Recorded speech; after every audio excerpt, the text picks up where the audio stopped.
Hello friends, welcome my H medicine channel. আজকে আবার আমি নতুন টপিক নিয়ে আপনাদের সামনে প্রেজেন্ট হয়েছি। সেই টপিকটি হচ্ছে এই লেনোটর ক্যাপসুল। আমরা জানবো এটি কত ক্যাপসুলের একটি স্টিক হয়ে থাকে এক, এছাড়া এর মধ্যে কি কন্টেন্ট রয়েছে, এটির ইউজ, তার ডোজ এবং তার সাইড ইফেক্ট কি রয়েছে। তার আগে আপনাদের কাছে রিকোয়েস্ট, আপনারা চ্যানেলে নতুন হয়ে থাকেন চ্যানেলকে অবশ্যই সাবস্ক্রাইব করুন এবং ভিডিওকে লাইক শেয়ার কমেন্ট করতে ভুলবেন না। আসুন আমরা সর্বপ্রথমে জানবো এই লেনোটর ক্যাপসুল এটি কত ট্যাবলেটের একটি স্টিক হয়ে থাকে। এটি 10 ক্যাপসুলের একটি স্টিক হয়ে থাকে। তারপরে আসুন এবার আমরা জানবো যে এই মেডিসিনের মধ্যে কি কি কন্টেন্ট রয়েছে।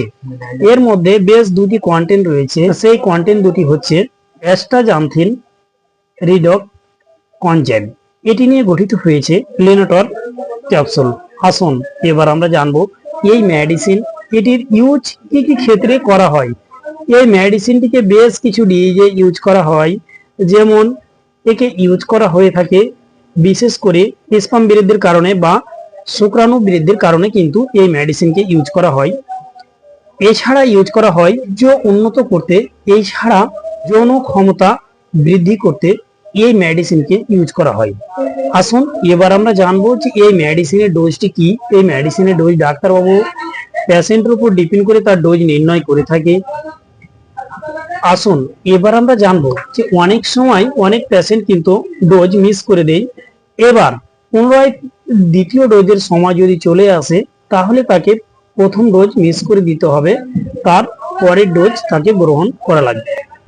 এবার আমরা জানবো যে এই মেডিসিনকে আপনারা অবশ্যই শিশুর দৃষ্টি এবং নাগালের বাইরে রাখবেন। তারপরে আসুন এই মেডিসিনকে আপনারা কোথায় রাখবেন। এই মেডিসিনকে বিশেষ করে ঠান্ডা জায়গাতে রাখবেন এবং সূর্যের তাপ থেকে আপনারা তাকে বাঁচিয়ে রাখবেন। আসুন এবার আমরা জানবো যে এই মেডিসিন খাওয়ার পরে কি কি সাইড ইফেক্ট হতে পারে। এই মেডিসিন খাওয়ার পরে বেশ কিছু সাইড ইফেক্ট হতে পারে, যেমন নোজিয়া, বমি বমি লাগতে পারে বা ভমিটিং বমি হতে পারে বা পেটে ব্যথা হতে পারে বা মাথা ঘুরতে পারে বা মাথা ব্যথা করতে পারে। এই সমস্ত কিন্তু সাইড ইফেক্ট গুলো দেখা দিতে পারে। তাই আপনাদের কাছে রিকোয়েস্ট, আপনারা যখনই যে কোনো মেডিসিন আপনারা ইউজ করবেন ডাক্তারের পরামর্শ ছাড়া আপনারা ইউজ করবেন না। তাই ভালো থাকুন, সুস্থ থাকুন। আসি পরে ভিডিও আবার দেখা হবে।